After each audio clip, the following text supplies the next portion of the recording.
Ansari TV, ইসলামের বার্তা ঘরে ঘরে।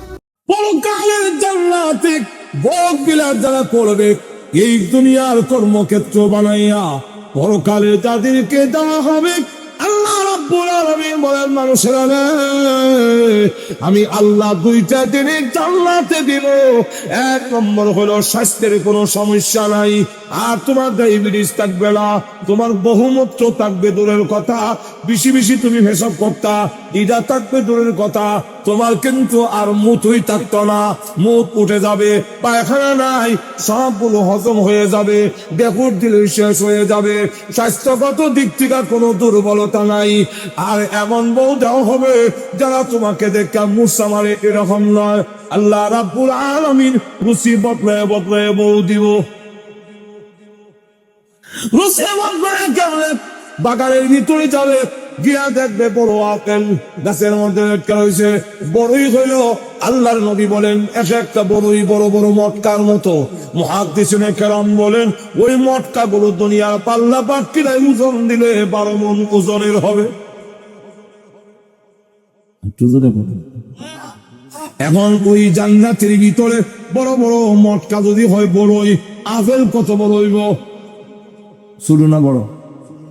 এমনি আপেলটা পেরে যখন বাংছে, তার ভিতরে তাকায়া দেখে সোনার রূপসী, গলার মধ্যে অলংকারের অভাব নাই, কানের মধ্যে অলংকারের অভাব নাই, হীরামণি মুক্তা খচিত কাপড় পরিধান করা, 14 তারিখের চন্দ্রের চাইতে আরো উজ্জ্বল চেহারা একজন বউ, একজন হুর পরি ওই আপেলের ভিতরে ঘুমটা দিয়া বসা আছে।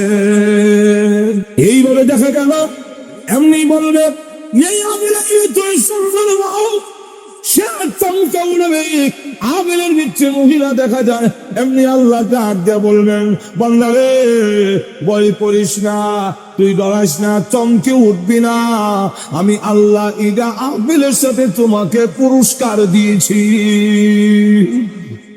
ঘরে লইয়া যাও, মার্কেটে গেছে, গিয়া দেখে ছবি লটকা, মাজন নাই, কাপড় সবর দোকান দাগানে অলঙ্কার হতি যা আছে সব লটকাই আছে। আমার ছবি অটো লটকে রয়েছে, একজন সুন্দরী মহিলা এমনি রয়েছে, আর দেখবেন ছবির মধ্যে খুব দারুণ দেখা যাচ্ছে, ঠিক নেই। আমার ঘরেরটা যত সুন্দর, বিচ্ছে বিচ্ছে গেলাম টুটকুটি ঘর। এখন লটকার যে ছবিটা, এটা দেখতে পারি, এটা না বউলে বলা ছিল, এমনি দেখে গেতে গেলাম, আসসালাম আলাইকুম, আল্লাহ আমার দিচ্ছেন আপনার বউ। আটু ধরে কন্যা দুনিয়া একদম স্বাস্থ্য দেখতে উত্তম ভাবে। 2 নম্বর হলো জীবনে কোনদিন মরবে না, অনন্তকালের জন্য বুক বিলাসের জন্য দেওয়া হবে। এখন পরকালের টা নিবে না ইহকালের বুক বিলাস নিবে? যদি ইহকালের নিতে চাও, আমি আল্লাহ তোমাকে মেধা দিছি, বুদ্ধি দিছি, তোমার বিবেচনার উপরে ছেড়ে দিলাম। অন্য প্রাণীরা আল্লাহর হুকুম না মানলে লগে লগে সাথে সাথে আল্লাহ দরিলায় গাছের জবান থেকে যখন আল্লাহর জিকির বন্ধ হয়ে যাবে, তাফসীরের কিতাবে লেখে গাছের মরণ হয়ে যায়। নদীর জবান থেকে যদি আল্লাহর বিধান ভুলে যায়, ওই নদী মরা নদী হয়ে যায়, স্রোত আর চলে না। যেই পাখির জবান থেকে আল্লাহর জিকির বন্ধ হয়ে যাবে, পাখির মরণ হয়ে যাবে। ফেরেশতা যদি গাফেল হয়ে যায়, ফেরেশতা শেষ হয়ে যাবে।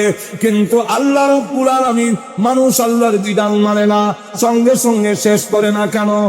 যেহেতু ওই গাছের জন্য জান্নাত জাহান্নাম নাই, পাখির জন্য জান্নাত জাহান্নাম নাই, আর গরু ছাগলের জন্য জান্নাত জাহান্নাম নাই, ফেরেশতার জন্য জান্নাত জাহান্নাম নাই। এই জন্য শাস্তি সঙ্গে সঙ্গে হয়ে যায়। আর মানুষেরা তোমাদের সঙ্গে সঙ্গে কেন ধরি না? যেহেতু তোমাদের শাস্তি দেওয়ার জন্য জান্নাত আছে, তুই মুমিন হইয়া গর্ব কেন হয়? কেন আমি আল্লাহ তোমাকে বিপদে দিলাম, কষ্ট দিলাম, অভাব অনটন দিলাম, কিছুদিনের জন্য কষ্ট যদি করতে পারো, আমি তোমার আরামের জন্য জান্নাত তৈরি করে রেখে দিয়েছি। তবে এখন আসো, জান্নাত জাহান্নামের মধ্যে কোনটা নিবা তোমরা? ইহকালের যদি নাও, জান্নাত সাথে সাথে, আর ইহকালের দুঃখ কষ্ট হতে পারে, কিন্তু জান্নাত থাকবে তার সাথে। এখন কোনটা নিবা আল্লাহ কোয়ালিটি বয়ন করে দেওয়া হয়। যদি চাও দুনিয়া নিতে, আমি মান কানা ইউরিদুল আজিলাতা আজ্জালনা লাহু فيها ما نشاء لمن نريد من كان يريد الحياة الدنيا وزينتها نوفي إليهم أعمالهم وهم فيها لا يبخسون الله رب العالمين জানায় দিয়েছেন যদি মান কানা ইউরিদুল হায়াতাদ দুনিয়া ওয়া যিনাতাহা দুনিয়া এবং দুনিয়ার তাকযুক্ত যদি নিতে চাও তোমাকে দেওয়া হবে আল্লাহ রাব্বুল আলামিন এক আয়াতে বলছেন যদি মুমিনরা বিভ্রান্ত হওয়ার কোনো ভয় না থাকতো মুমিনরা নষ্ট হয়ে যাবে এই কারণে তারা বুঝবে না এর অর্থ এই অর্থ বুঝতে না পারার কারণে মুমিনরা বিভ্রান্ত হবে যদি এরকম ভয় না হইতো আমি আল্লাহ কাফেরদের ঘরের সিঁড়ি দরজা জানালা সব আমি স্বর্ণ বানাইয়া দিতাম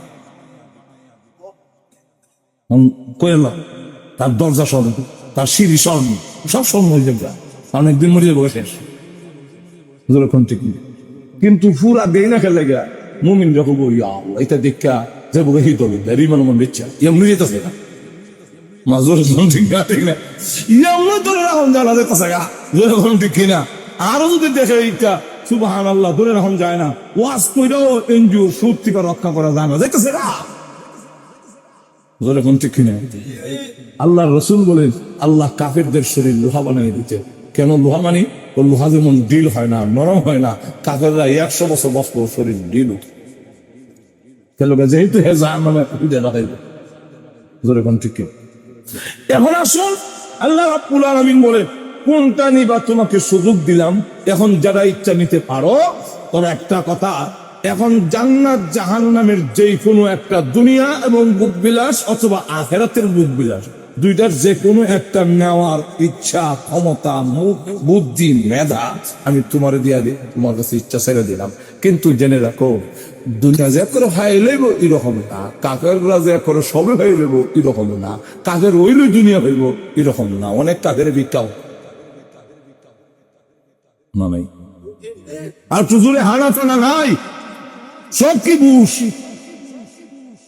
কিন্তু তুই সত্য আছে যেরকম ঠিক নেই তাহলে সব কামের যে ভাইব এরকম নয় আল্লাহ বলেন মা নাসা উলিমান মুরিদু এটা সম্পূর্ণ আমার ইচ্ছার উল্লেখ কামের ভাইব এরকম না কামের ঋষির জীবতি কিন্তু তাও আমার ইচ্ছার উপর কার ইচ্ছার উপরে আল্লাহ ইচ্ছা দুনিয়া হওয়ার জন্য কোনো শর্ত নেই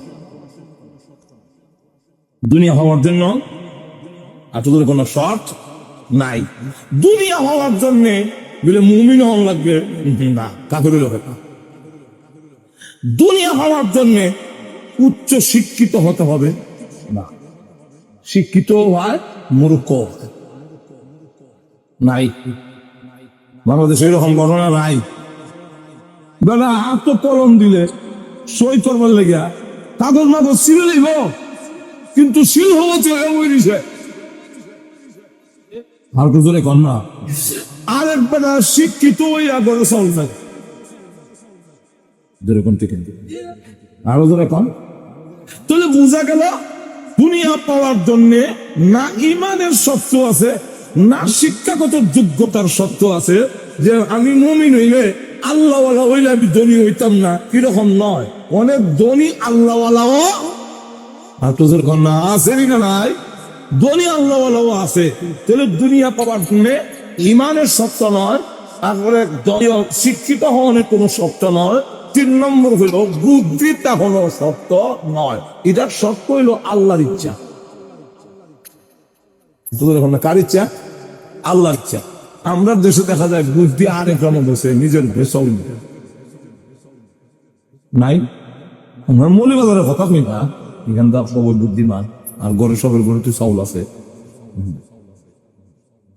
আমাদের এলাকায় দেখা যায় এবার সরকার আরেক আমি বুদ্ধি পেয়েছে আরেক গ্রামও বুদ্ধি পেয়েছে এরাই বুদ্ধিজীবী আর আরেক দলিল জাতীয় বুদ্ধিজীবী এরা আবার এক গ্রাম থেকে গেছে এরা এক দেশ থেকে আরেক দেশও যায় এরা ভারত গেছে আমেরিকার কাছে গেছে রাশিয়ার কাছে গেছে যেরকম ঠিক না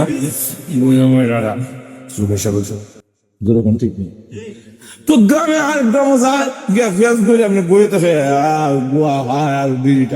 হঠাৎ করে একটা ফেস ধরে জিতাই দিচ্ছে 1000 টাকা দিয়ে তোর জিতাই দিচ্ছে আর আসমান জমিন কাঁদতেছে, ইহতাজ্জা আরশুর রহমান, রহমানের আরশ কাঁপতেছে। আল্লাহ সাদ বিদায় হয়ে গেছে। তুমি যদি তোমার আচরণে, তোমার আমলের দ্বারা, তোমার আখলাকের দ্বারা, তোমার ব্যবহারের দ্বারা আমি আল্লাহকে খুশি করতে পারো, তোমার জন্য আসমান জমিন ফেরেশতা আরশ গ্রহ কুরসি সব তোমার জন্য কাঁদবে। আর তুমি জান্নাত দেখে দেখে হাসতে হাসতে আমি মহান আল্লাহর দরবারে চলে আসবে। এই জন্য কেমনে আসবেন? হাসবেন আবার কেমনে? মারলে আবার হাসি আয় না। ইচ্ছা ফেরেশতারা মারবো নি বলে মারবো, তা আসবো কেমনে? বলে হাসার কারণ হইলো কানের কাছে ফেরেশতারা এক হইব। আমার তোমনে ফেরেশতা কানের কাছে এক হয়, আল্লাহ তোমারে সালাম দিছে। আল্লাহ কোরআনে বলে তারা সালাম লয়ে আইব, সালামু কওলাম মির রাব্বির রহিম।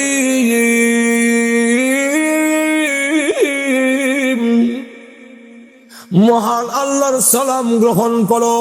মুমিনের অন্তরে আল্লাহর ভালোবাসা সবচেয়ে বেশি, সন্তানের চাইতে ভালোবাসা আল্লাহর বেশি, মোট চাইতে ভালোবাসা আল্লাহর বেশি, ঘর বাড়ির চাইতে আল্লাহর ভালোবাসা বেশি। মুমিনের অন্তরে ওয়াল্লাযীনা আমানু আসাদ্দু হুব্বান লিল্লাহ, মুমিনের অন্তরে আল্লাহর ভালোবাসা বেশি। যখন শুনে তোমার প্রেমিক আল্লাহ তোমাকে সালাম দিয়েছে, এমনি কষ্টের মাঝখান দিয়ে তার মুখে দিয়ে হাসি বের হয়ে যায়। দুই নম্বর হইল জান্নাত চোখের সামনে তুলে দাও।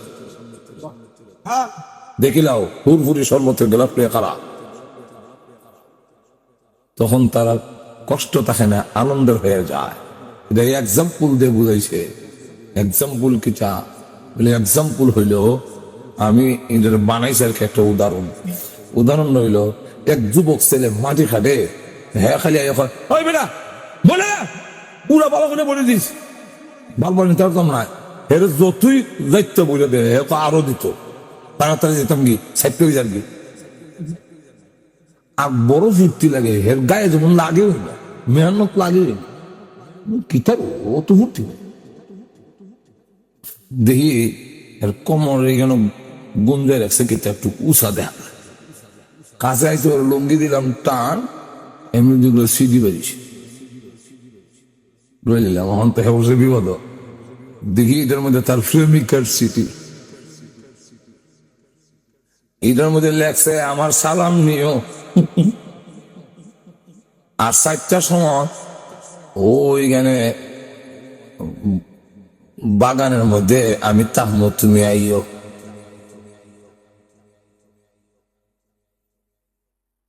এই যে 4টার সময় তার বাগানে গিয়ে প্রেমিকার সাথে দেখা হইবার সালাম দিছে, এই খুশির চালায় মারি কাটার কষ্ট এর গায়ে লাগে না। আল্লাহ যখন মুমিনরে সালাম দিব আর জান্নাতের বাগানে তোমার সাথে আল্লাহ দেখা হবে, যেই ভক্ত বলেছে মুমিনের মরণের কষ্ট তার গায়ে الذي خلق الموت والحياة। আল্লাহ রাব্বুল আলামিন বলে ইহকালের মরণটা তোমার ভালো হইতে গেলে চাল চলন দিয়ে আমার খুশি করো। আমার আতো জোরে কোন কার আতো? আরো জোরে কন। পরকালের সুখের জিন্দেগি কার হাতে? আল্লাহ রাব্বুল আলামিন জানিয়ে দিয়েছেন পরকালের সুখ শান্তির জীবন যদি তোমার লাভ করতে হয়, পরকালের সফলতার জিন্দেগি জান্নাতি জিন্দেগি যদি লাভ করতে হয়, মরণ দুনিয়ার জীবনে তোমার চাল চলন দিয়া মহান আল্লাহ রাব্বুল আলামিনকে যদি খুশি করে আসতে পারো, তবেই জান্নাত লাভ করতে পারবে। তোমার চাল চলন দিয়া, তোমার আমল ব্যবহার দিয়া যদি আল্লাহ রাব্বুল আলামিনকে খুশি করে না আসো, তাহলে জেনে রাখো পরকালের হায়াত তোমার ভালো হবে না। আল্লাহ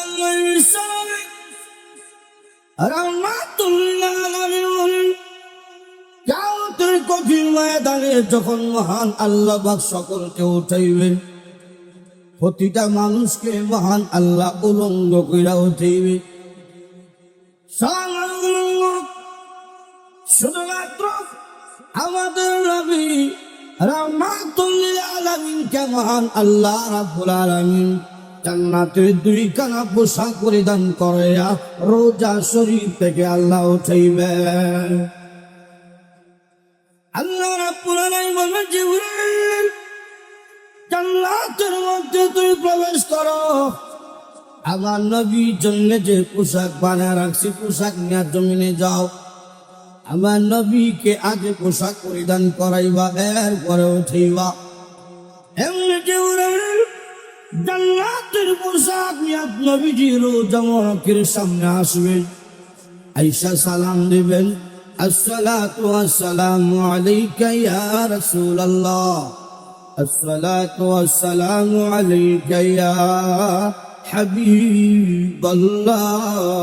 জুড়ে কন্যা সুবহানাল্লাহ। আল্লাহর নবী কিয়ামতের মাঠ কায়েম হয়ে যাচ্ছে, ওঠুন কিয়ামতের মাঠ কায়েম হয়ে গেছে। নবীজি বলবেন, ও জিবরাইল আমার জন্য কি নিয়ে আইছো? আল্লাহর নবী জান্নাতের পোশাক নিয়ে সেটি পরিধান আপনি করুন। নবীজি বললেন, জিবরাইল পোশাক পরিধান করবো আমি পরে, আগে আমার সংবাদ দাও কিয়ামতের মাঠ কি কায়েম হয়ে গেছে। কিয়ামতের মাঠ কায়েম হয়ে যায় আমার গুনাহগার উম্মতের বেলায় আল্লাহ রাব্বুল আলামিন কি সিদ্ধান্ত করেছেন ওইটা আগে আমার শোনাও। যতক্ষণ পর্যন্ত আমার উম্মতের সংবাদ আমাকে না দেওয়া হবে, আমি নবী ঘোষণা দিলাম জান্নাতের পোশাক আমি পরিধান করব না। একটু চিন্তা করে দেখুন, উম্মতের প্রতি নবীজির কি পরিমাণ দরদ, কি পরিমাণ মায়া। একটা মা তার সন্তানকে যে পরিমাণ ভালোবাসে, নবী তার গুনাহগার উম্মতকে মার চেয়ে তো আরো কোটি কোটি গুণ বেশি ভালোবাসে। জিবরাইল বলবেন, হুজুর এখনো কোন নবী রাসূল কবরতে উঠেন নাই, এখনো কোন মানুষ কবরতে উঠেন নাই গো আল্লাহর নবী, আপনি আগে উঠুন। আপনার জন্য মহান আল্লাহ রাব্বুল আলামিন আপনার জন্য জান্নাতের দুইখানা পোশাক ধারণ করছেন, আপনি পরিধান করুন। নবীজি বলেন, আমি নবীকে মহান আল্লাহ রাব্বুল আলামিন জান্নাতের দুইখানা পোশাক পরিধান করে উঠাইবেন, আর সবাই থাকবে উলঙ্গ। আর এক বর্ণনা হইল, ইব্রাহিম নবী এবং আদম নবীকেও জান্নাতের একটা চাদর আল্লাহ পরিধান করে উঠিবেন, আর সবাই থাকবে উলঙ্গ। এই কথা যখন আমাদের আয়েশা শুনলেন, নবীর কাছে সঙ্গে সঙ্গে প্রশ্ন করলেন, আল্লাহর নবী কিয়ামতের কঠিন ময়দানে সবাই কি উলঙ্গ থাকবে? নবীজি বললেন, হ্যাঁ।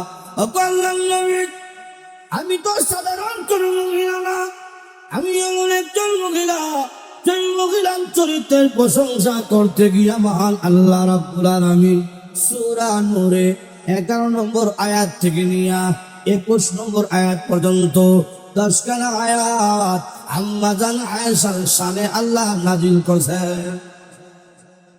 আল্লাহর নবী, আমি তো সাধারণ কোন মহিলা না, আমিও কি উলঙ্গ থাকবো? নবীজি বললেন, তুমি উলঙ্গ। আল্লাহর নবী,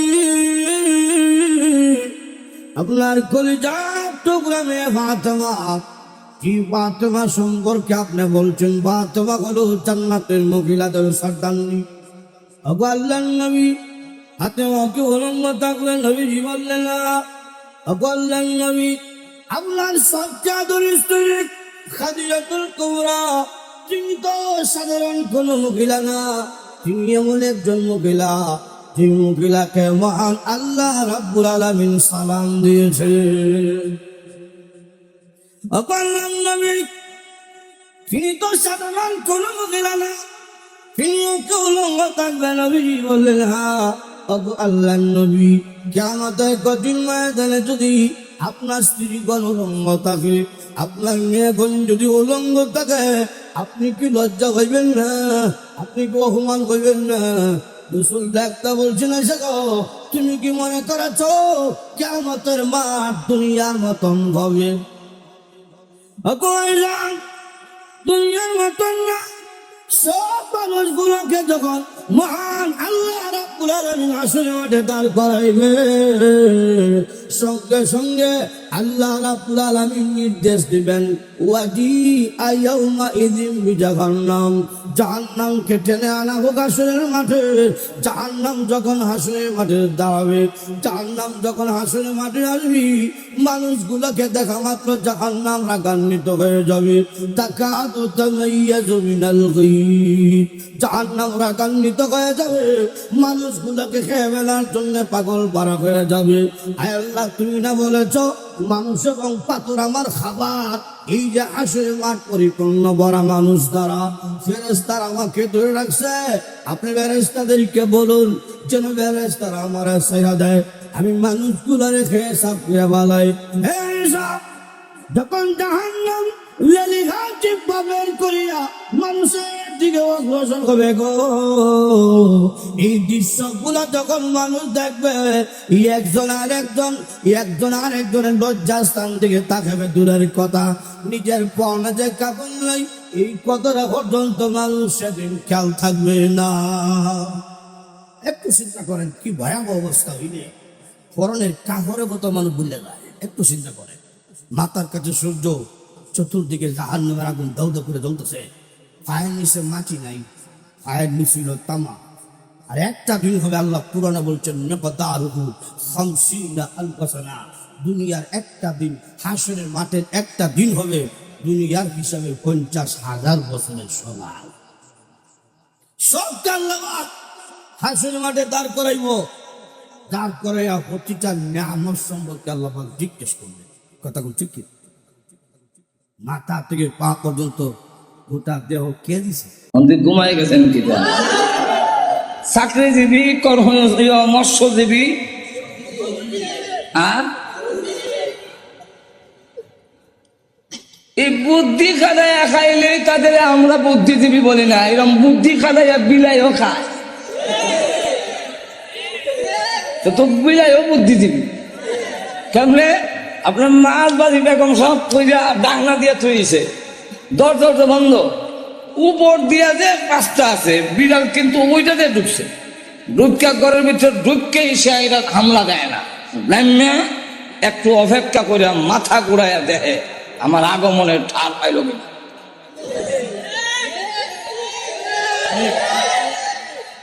এরপরে ডাকনাটা হালায় যেই মাত্র একটা আওয়াজ হয় এমনি আবার সাপ, আর আপনার বেগম সাহেবটা দিল দৌড়, আরে আমার ডাঙ্গা হলে দিছে, মাছ মাঝে ফেলিতেছে। দেখবেন আপনার বেগম সাহেব পাক করে আসার আগে আগে বিড়াল আবার আগে কোন দিক দিয়ে বের হতে হবে সেই জায়গা নির্ণয় করে রাখছে আগে, লাভ দিয়ে দিক দিয়ে মারি গেছে।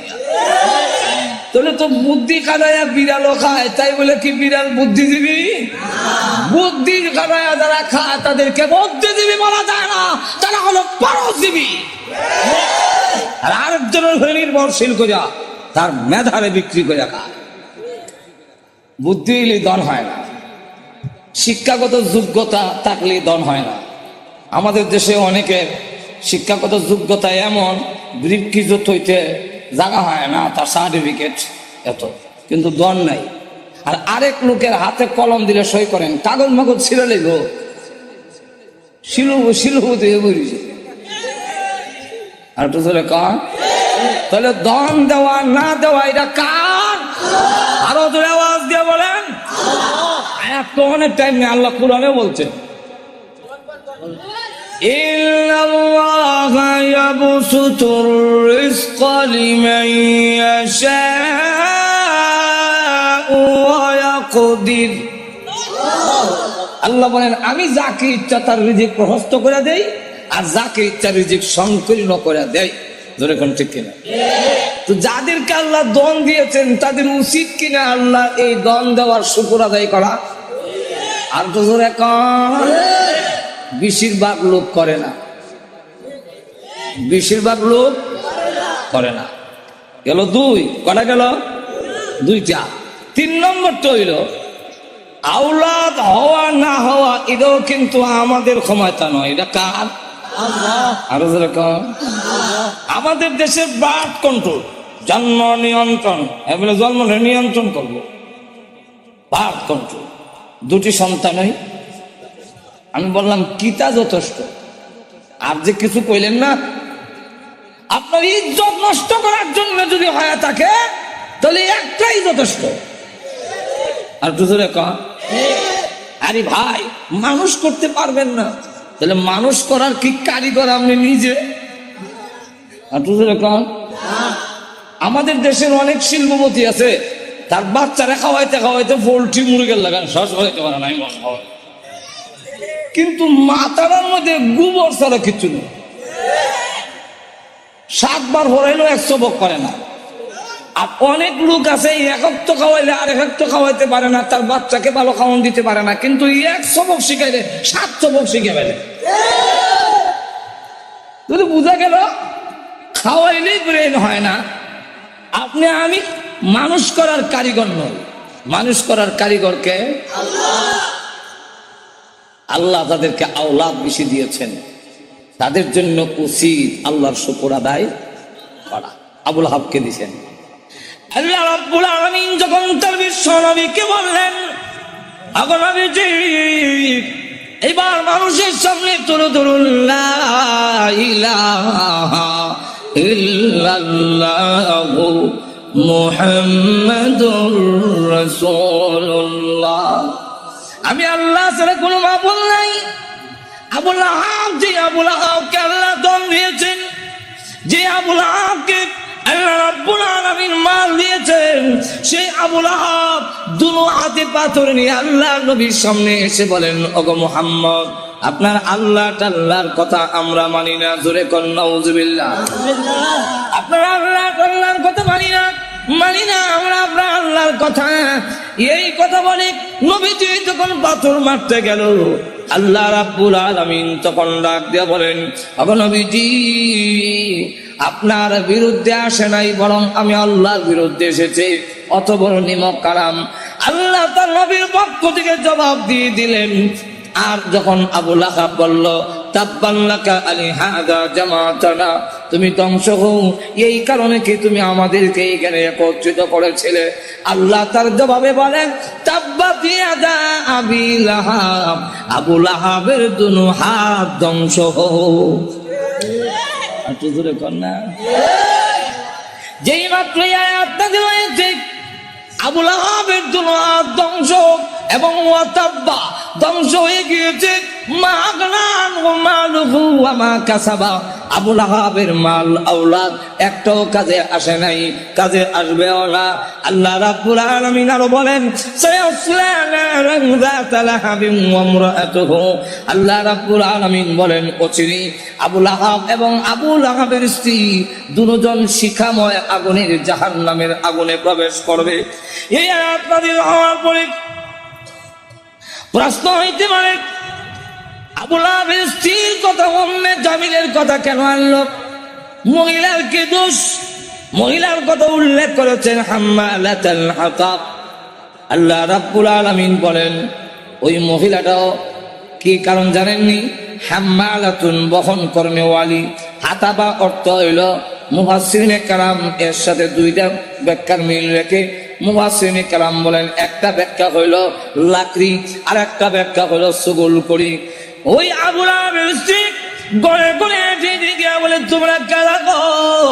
মুহাম্মদ আমাদের ভাতিজা এবং আমার বিয়াই, আমি তার সম্পর্কে ভালো করে জানি, তোমরা তার কাছে যাইও না, সে পাগল, তার কাছে তোমরা যাইবা না। আল্লাহ নবীর বিরুদ্ধে গড়ে হেঁটে গিয়ে বলে, মুহাম্মদ পাগল, তার কাছে যাইও না। আল্লাহ নবী ডাক দেওয়ার, প্রভু গো, আমার আপন চাষি এবং আমার আপন লোকগুলো যদি এইভাবে অপপ্রচার করে, আমি দাওয়াতের কাজ কেমনে করব? আল্লাহ ডাক দেওয়া, নবীজি ভয়ের কোনো কারণ নাই, মানুষের দিলের মালিক আমি আল্লাহ।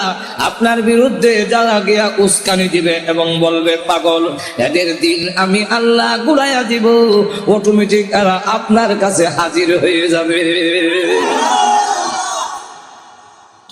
ঠিকই দেখা গেল, যাদের কাছে গিয়া বলে মোহাম্মদ পাগল, মোহাম্মদ পাগল, বলে হ্যাঁ, তুই বড় বড় নেত্রী নামছে কেন? নেত্রী নামছে কেন? এতে বোঝা যায় পাগল ও ছোট পাগল না, অনেক বড় পাগল, অসাধারণ পাগল। চলো একটু পাগলটা দেখে আসি। পাগল দেখতে এসে দেখা আল্লাহ নবীর নুরানি চেহারা এত সুন্দর, খানায় কাবার সামনে দাঁড়ায় কোরআন শরীফ পড়ে, নবীজির চেহারার আলোতে কাবা ঘরের দেওয়াল আলোকিত হয়ে গেছে। না, এই সুন্দর চেহারা লোক কোনোদিন পাগল হতে পারে না। আবার কি জানে পড়ে একটু শুনি, নবীজির কোরআন তেলাওয়াত এত মধুর তেলাওয়াত, শুনি না না এই তেলাওয়াত কোনো পাগলের হইতে। والشمس وضحاها والقمر إذا تلاها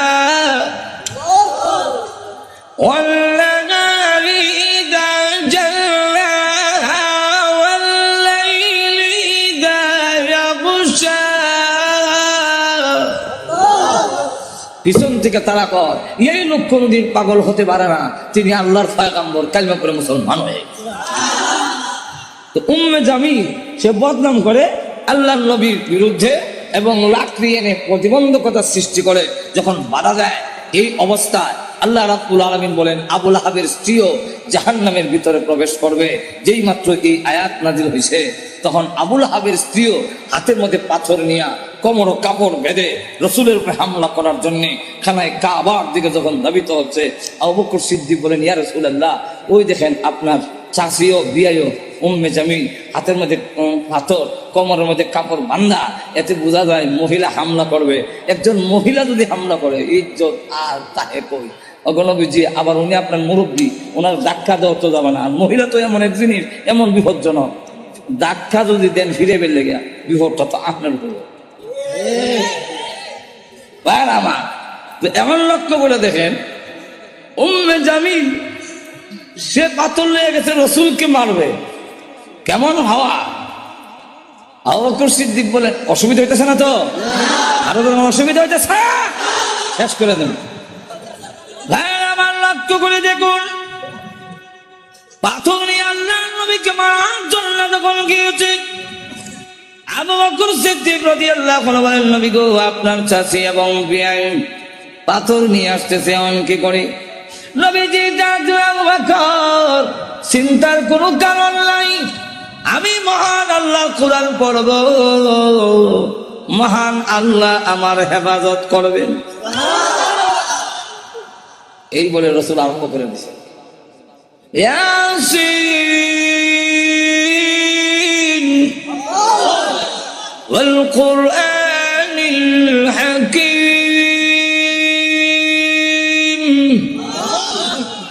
উম্মে জামিল কাছে গিয়া কয়, এ আবু বকর, একা একা বসে রইছ, তোমার সাথী মুহাম্মদ কই আজকে? আবু বকর সিদ্দিক রাদিয়াল্লাহু আনহু বলেন আমি দেখি আমার পাশে বসে কোরআন শরীফ পড়তেছে, নবী দেখতেছি আর কানে শুনতেছি। মহিলা জিগায় মুহাম্মদ কও, তা তো বোঝা যায় দেখে না, দেখে না তখন আমি কই রাখি। উম্মে জামিল হুমকি দেয়, তার ভাগ্য ভালো, তার কপাল ভালো, পাইলাম না, লুকাই গেছে, লুকাই গেছে, পাইলাম না, ভাগ্য ভালো। আর না আন্দাজ পাইছে না, আমার ডাবল হওয়া, ডাবল হওয়ার মানে দেশ যারা চালায়, এক সর্দারের বউ আমি, আরেক সর্দারের কন্যা। আবু জাহেল আমার বাপ, আবুল আহাব আমার স্বামী। আর ভেঙে ফেলল, ডাবল হওয়া। ডাবল হওয়ার কেমন হইল? সব তোর ভেঙে কোয়া যায় না, বিপদ তো আছে। আমার ডাবল হওয়া পাইলাম না, তার ভাগ্য ভালা। আবু বকর সিদ্দিক বলেন আমি দেখি, তুই দেখস না, হিরো বুঝলাম না। দেখে করছেন ইসলামী প্রযোজনা প্রতিষ্ঠান বেতার বিতান। এখন সে যখন চলে গেল, আবু বকর সিদ্দিক বলেন হুজুর আমি দেখি, সে দেখলো না কেন? আল্লাহ নবী বলেন আবু বকর তুমি কি কোরআন শরীফ পড়ো না? আল্লাহ রাব্বুল আলামিন আগে আমাকে জানায়া দিয়েছেন وَإِذَا قَرَأْتَ الْقُرْآنَ جَعَلْنَا بَيْنَكَ وَبَيْنَ الَّذِينَ يُؤْمِنُونَ بِالْآخِرَةِ حِجَابًا مَسْتُورًا। হেলো আপনি যখন কোরআন শরীফ পড়েন তখন আপনার আর অবিশ্বাসী বেঈমান কাফেরের মাঝে আমি আল্লাহ হিজাবান মাসতুরা গোপন পর্দা দিয়া আপনারে ঢেকে ফেলি। রাসূল বলেন আবু বকর গোপন পর্দাটা কি জানো? ওয়াল্লাহু আ'লাম রাসূলুহু, আল্লাহর রাসূল বলেন আমি যেই দিকে তাকাই সেই দিকেই দেখি অসংখ্য ফেরেশতা আমাকে ঘেরাও করে দাঁড়ায় আছে। আবু জাহেল আবু লাহাব ক্ষুব্ধ হইয়া দুই ছেলে রসুলের দুই মেয়ের যে বিয়া করেছিল মনে আছে তো? আর ধরে তো একটার নাম উতবা আর একটার নাম উতাইবা। রসুল প্রকাশ্য নবী হওয়ার আগে দুই মেয়ে এই দুই ছেলের কাছে বিয়া চলে কথা বুঝছেন? এখন সে এই দুইজনের ডেকে সিরাতুল নবীর আর একটা অংশের নাম হলো সূরাতুন নবী সাল্লাল্লাহু আলাইহি ওয়াসাল্লাম। সূরাতুন নবী মানে রাসূলের গঠন প্রণালী, রাসূলের যে গঠন, শরীরের যে গঠন আকৃতি, এটাও সিরাতের ভিতরে ঢুকানো। এই জন্য ওয়াইন্নাকা লাআলা খুলুকিন আযীম, এই আয়াতের ব্যাখ্যায় তাফসীর ইবনে কাসিরের মধ্যে এনেছেন রাসূলের গঠন প্রণালীও আল্লাহর নবীর সিরাতুন নবীর ভিতরে অন্তর্ভুক্ত। এই কারণে তুমি পালন করতে পারো আর না পারো, নবীজির যেই কোনো অংশে, যেই কোনো রাসূলের জীবনের যেই কোনো অংশ থেকে আলোচনা করা হয়, উম্মত আলোচনা করলে তার আমলনামায় সওয়াব দেওয়া হয়। ভাইরা আমার, আপনি যদি বলেন আব্দুল সাত্তার লোকটা বড় সুন্দর, তার মাথা থেকে পা পর্যন্ত বডিটা বড় বালা, চেহারা গুলগাল, চোখটি বড়, একটু বড় বড়, নাকটা শুক্কা, মাথার চুলগুলো, কোনো সব আছে? দুনিয়ার কালো বরাঞ্জি বললে এইভাবে সব নাই। কিন্তু বিশ্ব নবী রাহমাতুল লিল আলামিনের সূরতের আলোচনা করলেও উম্মতের আমলনামায় সওয়াব দেওয়া হয়। কেন সওয়াব দেওয়া হয়? যেহেতু রাসূলের সূরাতুন নবীরা সিরাতুন নবীর একটা অংশ। আল্লাহর নবী কেমন সুন্দর ছিলেন এই ব্যাপারে আলোচনা সিরাতের গ্রন্থের মধ্যে উল্লেখ করা হয়েছে। এটাকে বলা হয় সূরাতুন নবী। পৃথিবীর কোন মানুষের গঠন এমন হবে না। আল্লাহর নবী বিশ্ব নবীর মাথা মুবারক থেকে নিয়ে পা মুবারক পর্যন্ত আল্লাহ পাক এমন ভাবে চিনাকে বানিয়েছিলেন, প্রত্যেকটা মানুষের একটা না একটা অংশ দোষ থাকেই, একবারে দোষ নাই এমন মানুষ আল্লাহর জমিনে নাই। চরিত্রের দিক থেকে যেমন আমরা কেউ বলতে পারি না নিষ্পাপ, নবী ছাড়া এই পৃথিবীর কারো চরিত্র কলঙ্কের দাগ থেকে মুক্ত নয়। আর একটু জোরে কর। যেমনি ভাবে নবীদের চরিত্র কলঙ্কের দাগ থেকে মুক্ত, আহলে সুন্নাত ওয়াল জামাতের আকীদা বিশ্বাস হলো যে নবী করিম সাল্লাল্লাহু আলাইহি ওয়াসাল্লাম সহ সমস্ত নবীরা সগীরা এবং কবিরা নবুয়ত প্রকাশ্য নবী হওয়ার আগে এবং পরে সমস্ত গুনাহ থেকে তারা ছিলেন নিষ্পাপ, কোনো গুনাহ তারা নাই।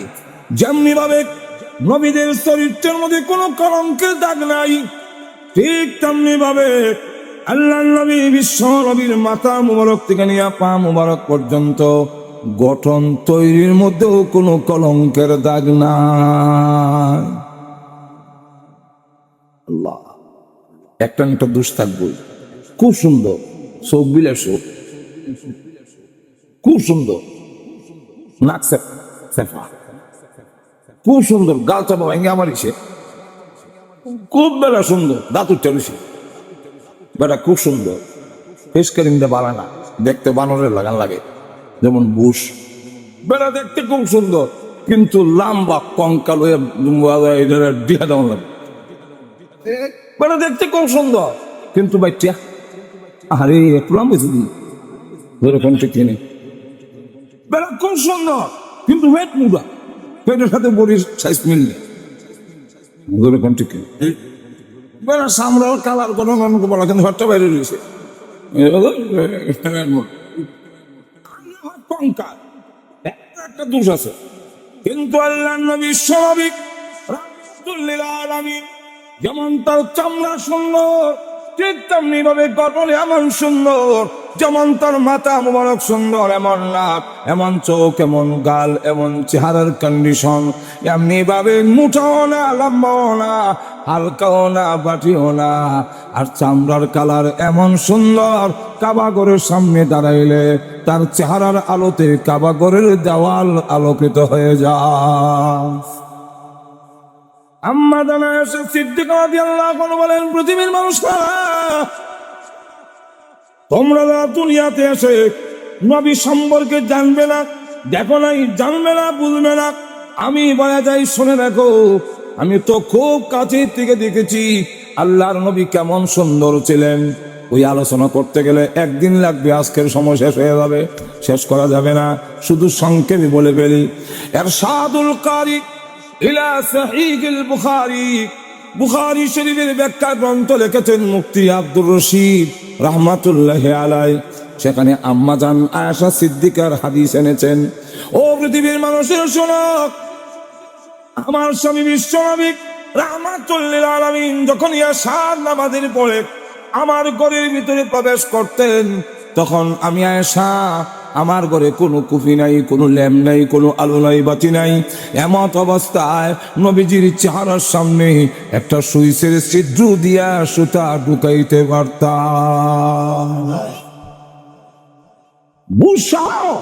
পৃথিবীর যত সুন্দর আছে সব যদি একটা ঘরে রাখা হয় আর বাতি না থাকে, সুইচের ছিদ্র তো দূরের কথা, কুদালের ছিদ্র নিতে হবে। আল্লাহু আকবার।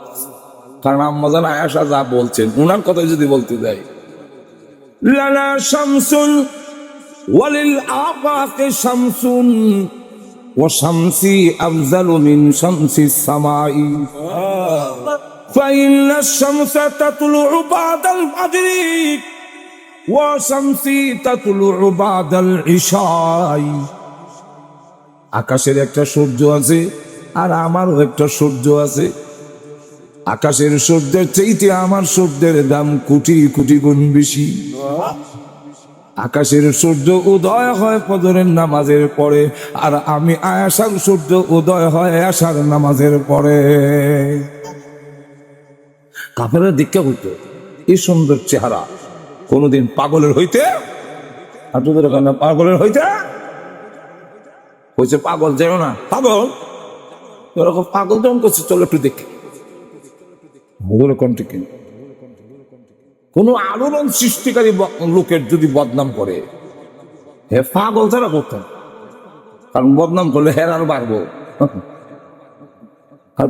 না চমক সমালোচনা করবো, অত হিবানা বাড়বো আর হে কমবো। নজর কন্ট্রি কিন্তু তো রসুলের যখন কয় পাগল জানে না, হেরার ভিতরে স্পিড আরো বাড়ছে। কত হইলো পাগলটা দেখে গেছে, পাগল দেখতে কাবাগরের সামনে গিয়া দেখে রসুল দাঁড়িয়ে কোরআন শরীফ পড়তেছে, আর রসুলের চেহারার আলোতে কাবাগরের দেওয়াল আলোকিত।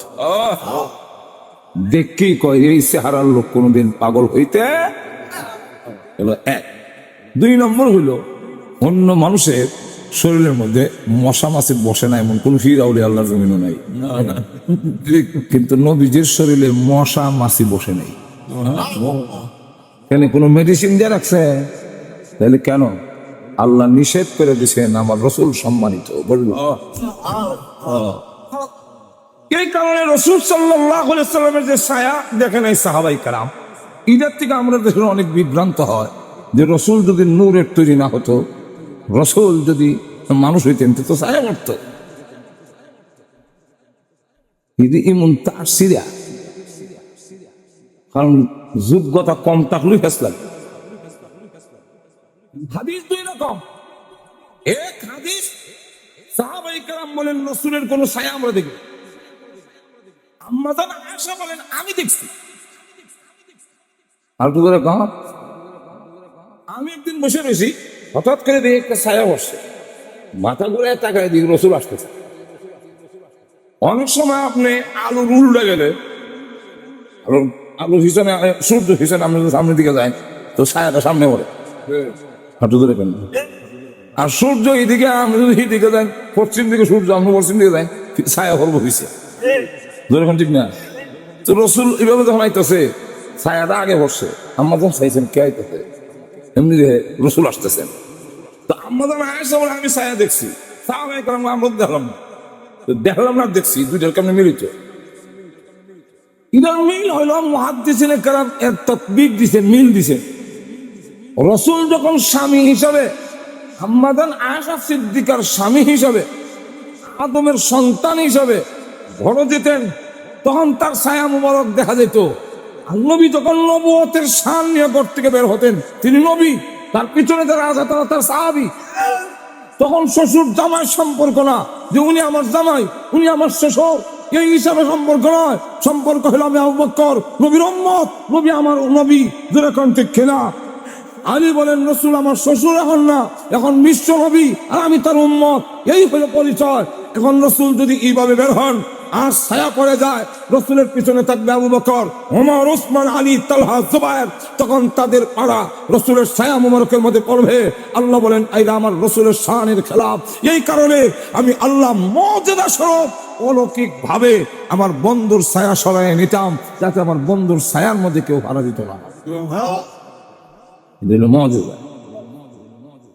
এর আলোচনা করার নাম হইল কিতাবে লিখছেন সূরাতুন যেরকম কি নবী আমরা তো খালি মিলাদুন নবী আর সিরাতুন নবী মালি করেছি তারটা বের করলাম সূরাতুন নবী সিরাত না সূরাত আমরা যেরকম না কোনটা অসুবিধা হইতেছে না আপনাদের অসুবিধা হলে আমার সুবিধা রাগ না খুব খুশি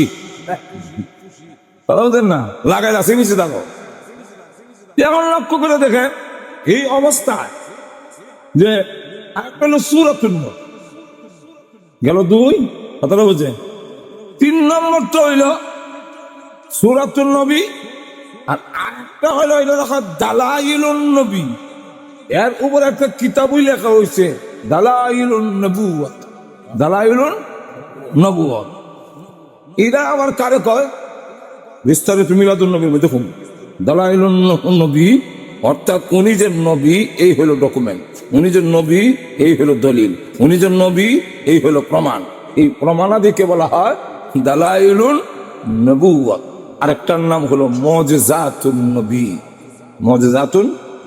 মুজিজাতুন নবী কি বলে আকাশের সান যে দুই টুকরো করলো রসুল মক্কার জমিনে খাড়া থেকে আসমানের সান দুই টুকরো করছিলেন একটু ধরে কম যেমন লাগছে নি একটু ধরে কম না দিয়ে কেন আমরা তো একটা টুকরা করতে গেলে যেমন লাগবো বাড়ি যেমন লাগবো নবী মক্কার জমিনে খাড়ে এটা টুকরা লাগাম নেই খালি কিন্তু কিছু টুকরা এই জন্য আমাদের দেশে অনেকে কয় নবীরা হাজির নাজির মানে না এইটাও বন্দি মোল্লারা এবং তবলিগরা কিন্তু এরা আবার কয় দারুল উলুম দেওবন্দের নাকি রসুল ডাক দিছেন আর ঘুম থেকে গেলে ডাক তোমরা লাগান দেওবন্দি মোল্লার অত তার সিরা না তোমরা তো তার সিরা কেন পার্থক্য তোমরা আমাদের মধ্যে পার্থক্য আমরা এমন নবী বিশ্বাস করি যে নবী মক্কার জমিনে থেকে আকাশের চাঁদ দ্বিখণ্ডিত করতে পারে যাওয়ার প্রয়োজন পড়ে না আমরা ওই নবী বিশ্বাস করি যে নবী মক্কার জমিনে থেকে দেওবন্দের ডাক দিতে পারেন দেওবন্দ লাগে না আমরা ওই মুর্তজা বলে নবী বিশ্বাস করি তোমরা ওই নবী বিশ্বাস করো যে নবী তোমরা দুরূদ নিতে গেলে আর সোয়াটা আউন লাগে তাহলে আমরা মুজিজাওয়ালা নবী বিশ্বাস করি তোমরা মুজিজা সারা নবী বিশ্বাস কন্টেক্ট কেন তাহলে কার বিশ্বাসটা বেশি শক্তিশালী হ্যাঁ কন্টেক্ট কেন আমরা কই নবী না আউন লাগে না এরা কয় না এলে কেমনে নিব আমার লক্ষ্য করে দেখেন নবী বিশ্বাস নবী অনেকগুলো মুজিজা এটারও একটা আলাদা কিতাব লেখা হয়েছে আমার কাছে এই কিতাবও আছে এটার নাম মুজিজাতুন নবী সাল্লাল্লাহু আলাইহি সাল্লাম আচ্ছা বলেন তো দেখি আগে যে সূরাতুন নবীর আলোচনা করলাম আমরা কি মরম লাগাইলে রসুলের মতো চামড়া হইব না যারা সেফায়ের মধ্যে মরম লাগাই টানলে সুখ হইব নবীর মতো হইতে পারুন জীবন হইতে পারতাম না কিন্তু এর পর আলোচনা করলে সোয়াব কেন যেহেতু সিরাতুন নবীর একটা অংশ আর একটু জোরে কম। মুজিজা সম্পর্কে যদি আলোচনা করি, এই মুজিজা কি আমাদের দ্বারা সম্ভব? একদিন এক লোক এসা কিছু টাকা পাবে আবু জাহেলের কাছে, ওই মুজিজাতুর রাসূলের কিতাবের মধ্যে এই ঘটনা আনছেন। আনসারি টিভির উদ্দেশ্য হলো শুধুমাত্র দিন প্রচার করা। আনসারি হুজুরের ওয়াজ যদি আপনাদের ভালো লাগে অবশ্যই চ্যানেলটি সাবস্ক্রাইব করে লাইক কমেন্ট শেয়ার করতে ভুলবেন না।